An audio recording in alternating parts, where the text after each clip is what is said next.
Alright, so I'm not sure if this is working. Testing this out. I believe it's already live. It's crazy how this just goes live right away. Anyway, I'm gonna get this started here.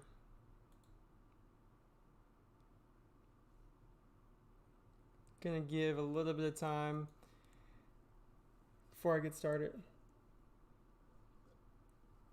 What's up, guys? Welcome to Be the Trader live edition, right? I'm actually kind of excited to go over some of the mistakes I've made personally, some of the how things have been going, and just kind of give you more of just the flow of how trading has been, right?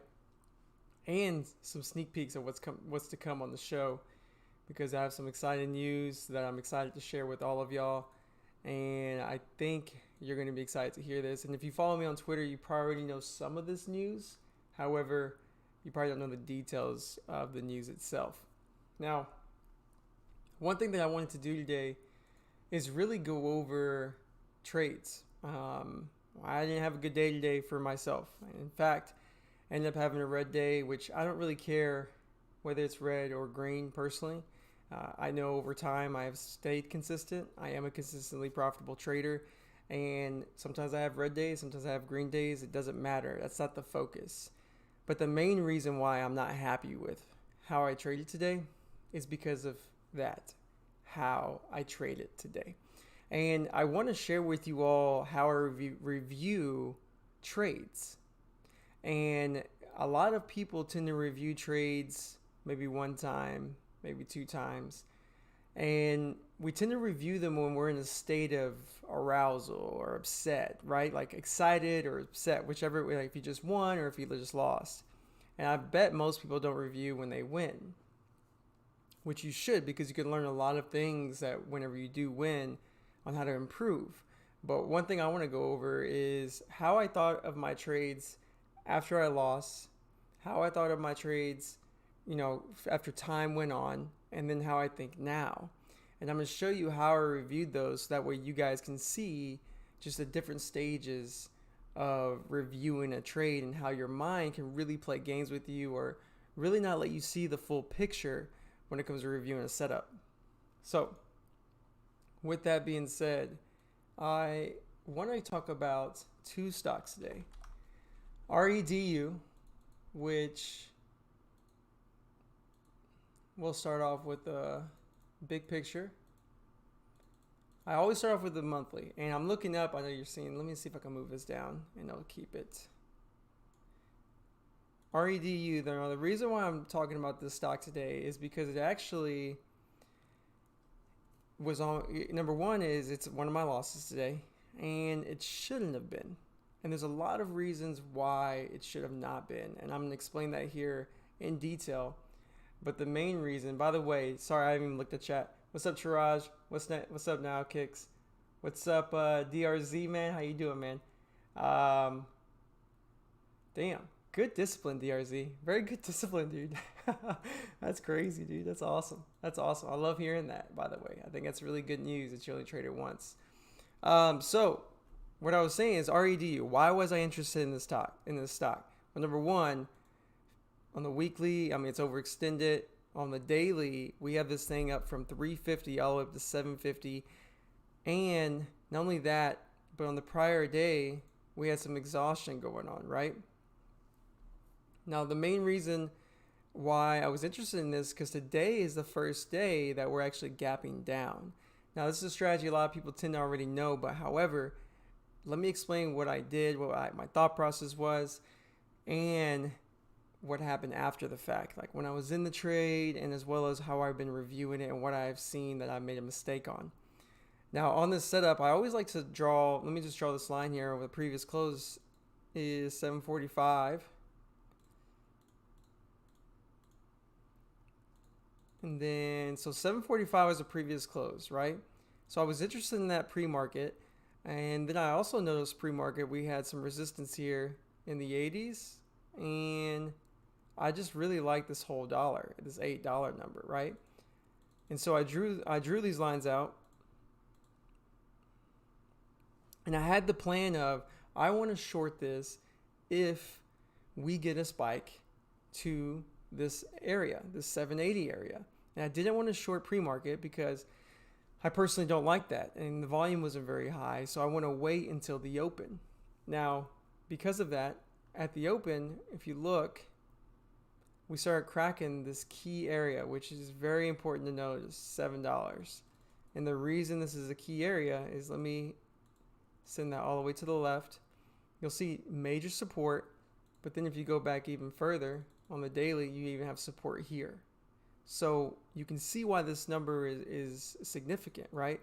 Not only that, but at the open, when we got not at the open, right before the open, when we tested 7 and then bounce, this was the opportunity in my eye at the time that we should get a nice squeeze. But we did not get that squeeze. And because we didn't get that squeeze, it made me kind of change and adjust my plan. Although I wrote down and I record my screen when I'm trading. I talk to a mic just like I'm talking right now. And I was saying, you know what? I need this to spike for me to short. And if I do short it in the 7 area because it's breaking, then I need to risk still the $8 level, which we drew earlier.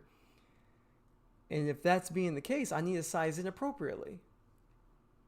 And so that was the plan. So at the open, when we started cracking 7, I got in half size right away. Right away, I got in half size. No problem. I'm comfortable with that. And then this is where I got lost in the small picture and started thinking differently in terms of money, right? And let me first let you guys know that this is what I thought I did wrong. Okay, I'm gonna come back full circle and show you what I know I did wrong now, after the fact. But during the time, I was like, you know what? It's spiking here. It was showing resistance. I actually added here full size, adjusted risk to like 750. Thought I gave it some room, and then it tanked. And I was like, all right, we're good. I'm gonna be in a good position. And then we got this squeeze out of nowhere, literally on like no volume. We only had like 40,000 shares, and halted. And I got stopped out. And I'm okay with that. I don't care about taking the stop out. But what is unique is after this happened, I came back and I was like, man, what happened here? Like, did I adjust my risk too soon? Which I definitely did. Should I have just shorted here and maybe added full size, but still risking 8, so it wouldn't have been a good position size? And I thought, yeah, maybe that's what I should have done. And then I came back and justified that, you know what, maybe I should have been okay. Like, this is okay. This is an anomaly. This doesn't happen all the time. This is, this move right here doesn't really happen. This is 40,000 shares or 50,000 shares on 1 minute, just spiking from 680 to 750 and halting at the same time with no news, nothing coming out. And that's what I put in my head right away. And I was like, that's why I was trying to figure out what was the problem. Was it me, how I traded, or was it because it was a black sheep, right? And I made myself believe, and I actually reviewed this with another trader, and he's actually going to be interviewed on the show here coming soon, named Scott. But I actually made myself believe that this is the reason why I lost, which is not the case, because I took a break, left my computer, ran some errands, came back, and then I noticed something. And what I noticed is my plan was to risk off 8. And the reason why I wanted to get in when it was breaking 7 is because I thought it was going to go without me, right? And this whole week, to put things in perspective, I haven't really been trading. DRZ, Ryder, thanks for asking that question, man. I haven't been trading much because there hasn't been much activity.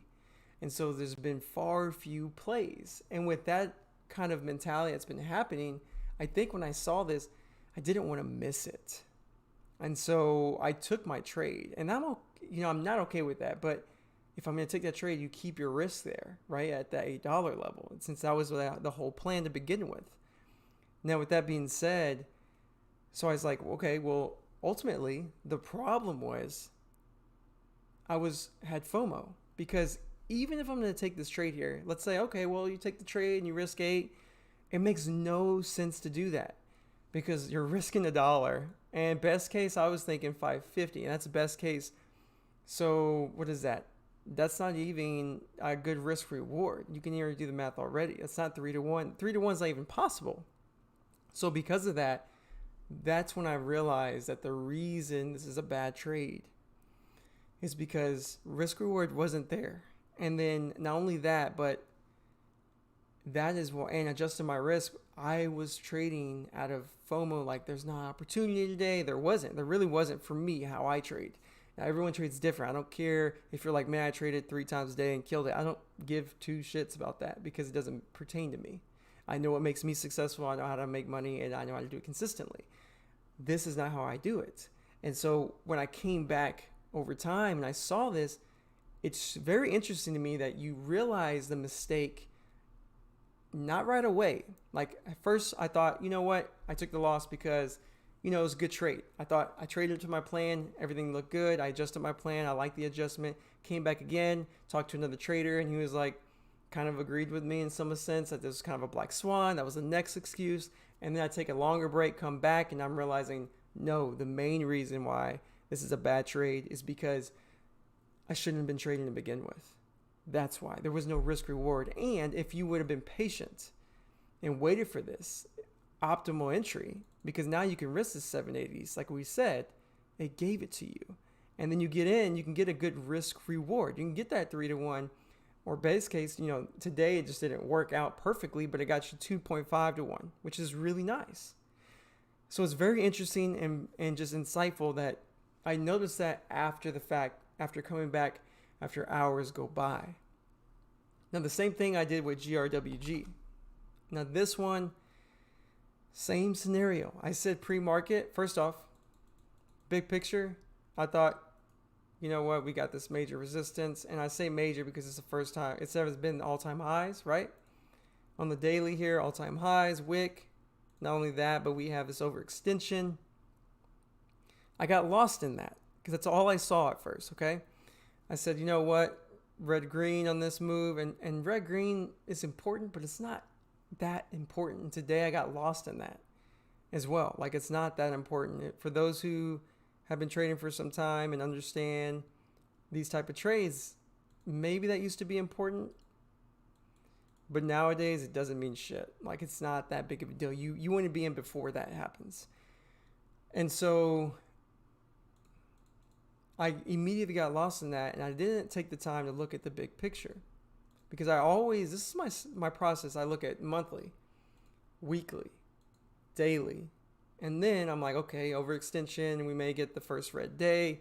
This is up like 5 days in a row. And then I look at the 4 hour, and I'm like, okay, well, normally I would catch this. We have a trend kind of building in the 1 hour. Maybe not as certain, but then you can really see it on this 30-minute. You can see this trend building, and this is a higher price stocks where, in my opinion, higher price stocks follow trend a lot better. Dipped here, lo and behold, dipped there. So what's interesting about this is I drew this here now because you guys see it, but I'm making a dotted line because at the time I did not see this. I got zoned out in just this one little idea, which is the problem. Like I shouldn't have been trading to begin with because it's not really a clear-cut setup. I had a plan pre-market where I told myself if this stock, only way I would trade it is one way. One way. I drew a line right here at 926 and this perk off high day. And I said the only way I would trade this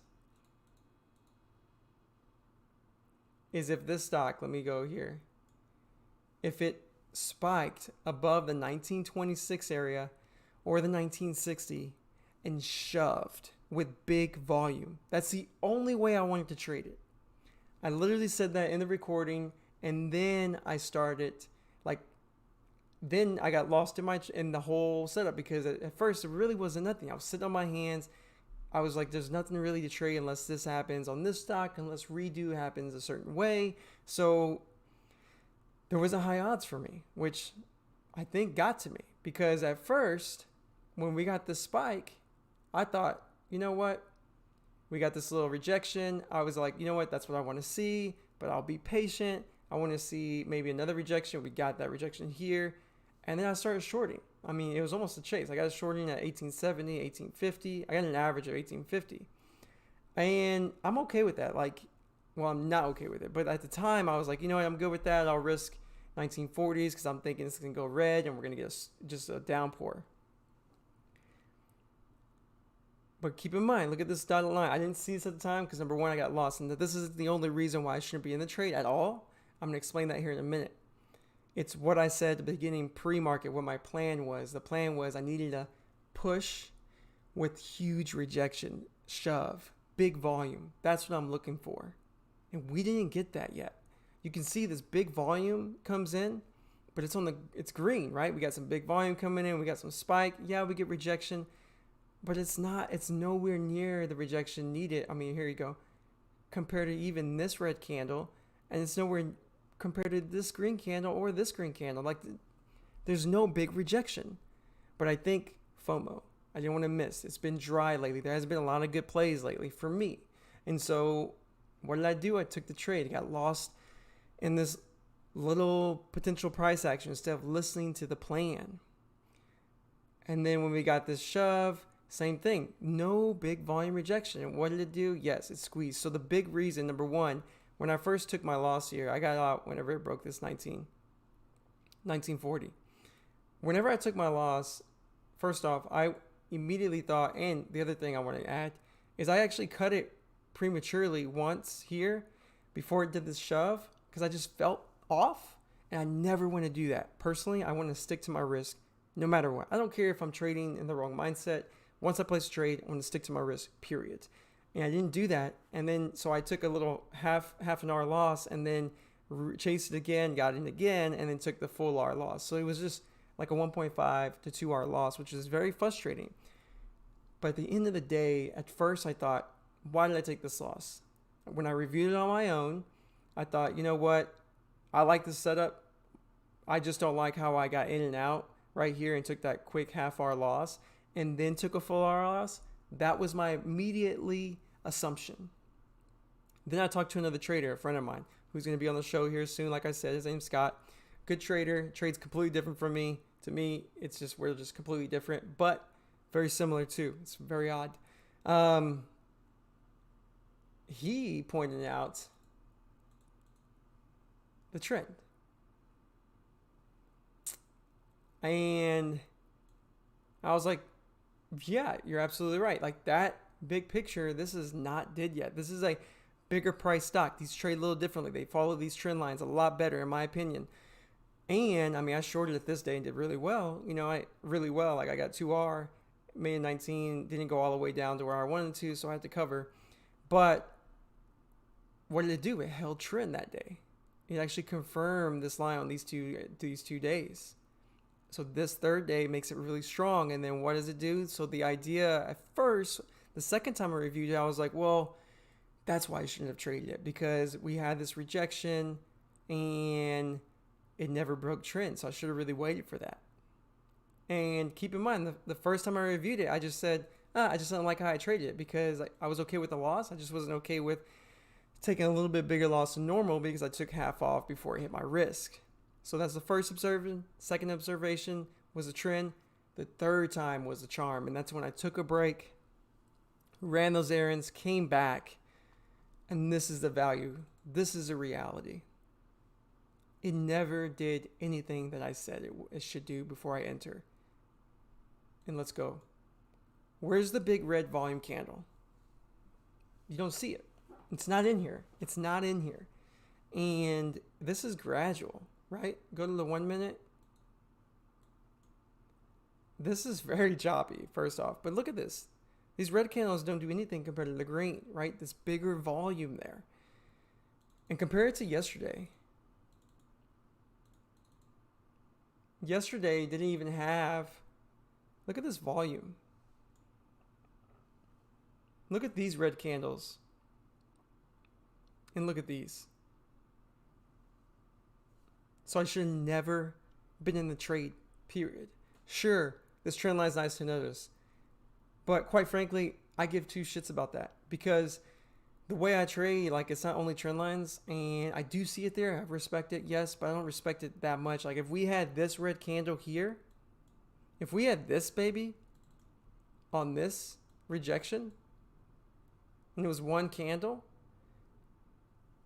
going over this green volume, oh, I don't give two craps about this right here. I would have shorted anyway. And maybe you do. I don't, but I'm just letting you know, I should have never been in this. And so the big picture, what I'm noticing is today is a day that reminds me that I'm in a different mindset. The trading has slowed down a lot. And because of that, today when I woke up, my wife asked me if I wanted to go walk with her in the morning before the market opened. I went for a walk with her because I was like, there's nothing in the market anyway. And that's not why. I mean, obviously, I've walked with her the other day too, and it was busy, but I enjoy walking with her. So don't have the wrong message. But what I'm saying is, I was like, looks like it's going to be a boring day too. When I was walking, I was like, there ain't nothing going to happen. It's going to be no trades. Come back to my computer, and I was like, there's no trades. And then she was like, you want to go to McDonald's? And I was like, nah. But then I was like, why would I say no? There's going to be no trades. I have plenty of time to do a lot of things.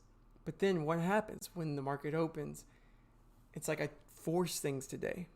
And that's something I need to acknowledge and remember that these are the times that you need to catch yourself. Because I could have easily put these to bed after the first review. The first review, right, when I gave it an excuse. The second time I reviewed it, I gave it a different excuse.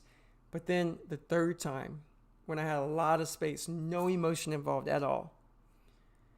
And, quick tip, I watched a recording of me trading, right? I record my screen when I trade. I record my thoughts. And I watched that, and it literally said what I was going to do, and none of that happened, so there's no reason for me to trade. That's a really good giveaway to help me too, right? Now I can stop that. So tomorrow, what is my plan? Well, I wrote down in my journal, I just want to trade perfect, like perfect setups. I don't care about being right or wrong. I don't care about being a profit day or a losing day. I don't. What I care about is, did I follow my plan? Did it hit what I needed to hit for me to be entered? Did the things happen? Did everything align up? Or is it not a good setup? Did I wait for the right risk reward? Am I okay with missing?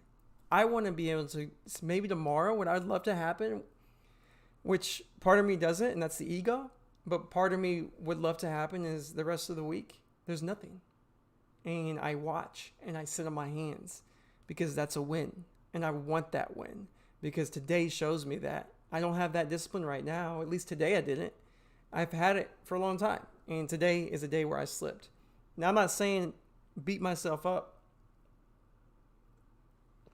because I slipped. No, I'm thankful that I've noticed this. I'm thankful that I can see the slip. And it's important for me to catch it now. Forgive myself, which it happens, Alex.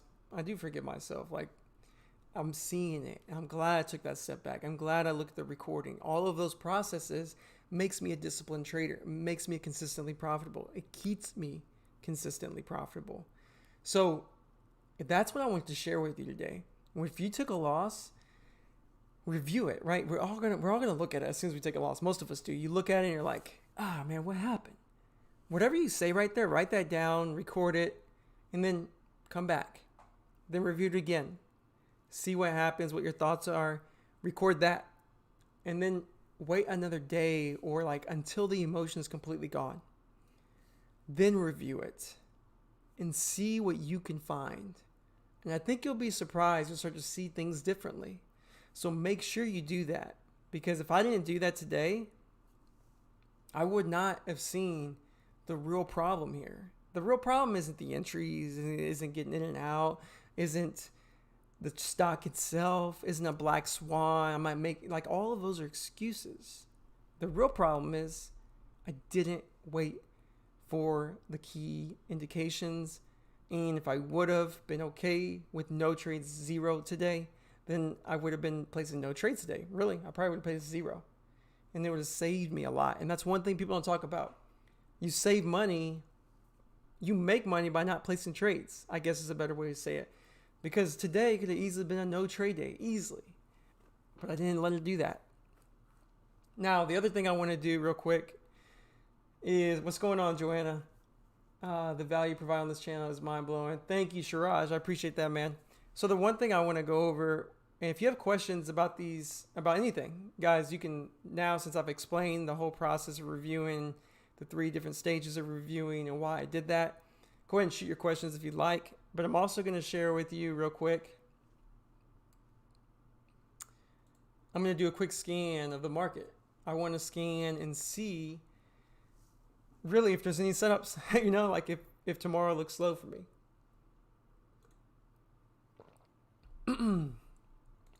So I already have my scan saved. Pretty much, I'll even share that with you. I don't care. It's no secret. So I'll share that with you in a second. If you go to filters, voila, up 15%, over a million volume, under $15, micro cap. That's all I'm scanning for. That's it. Oh, look, technicals. Up 15%, descriptive. Micro, over a million, $15. I don't even pay for it. You can see that. Like I said, it's all free.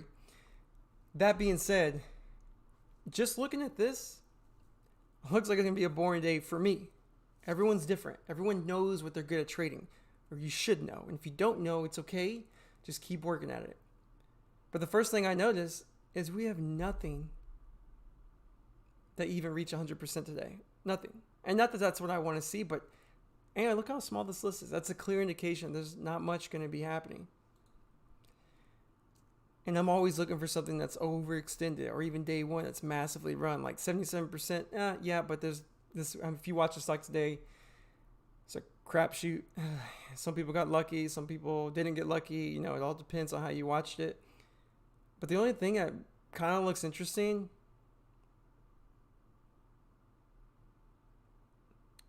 you think SYPR, because look at that, it's up 81%.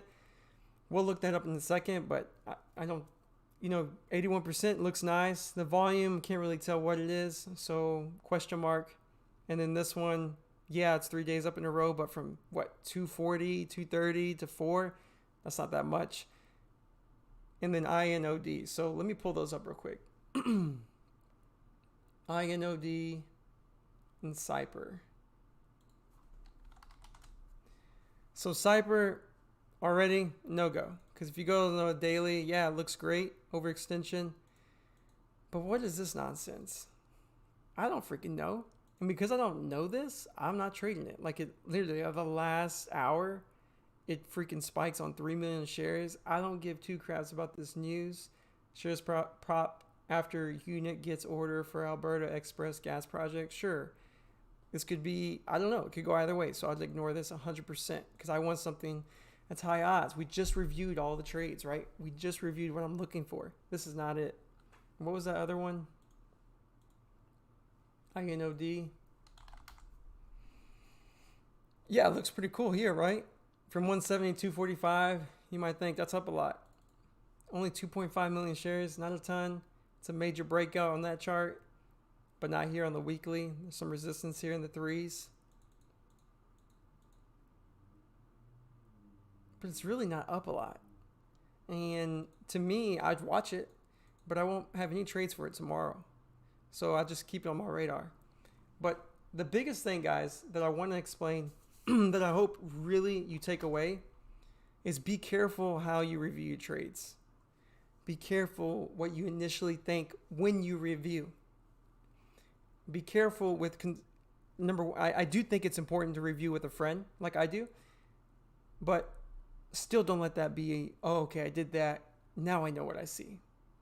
It's good to get their perspective, but what's super important is letting the emotion, everything. Let's say you're like, oh, I don't care if I lose. Cool. Like, all right.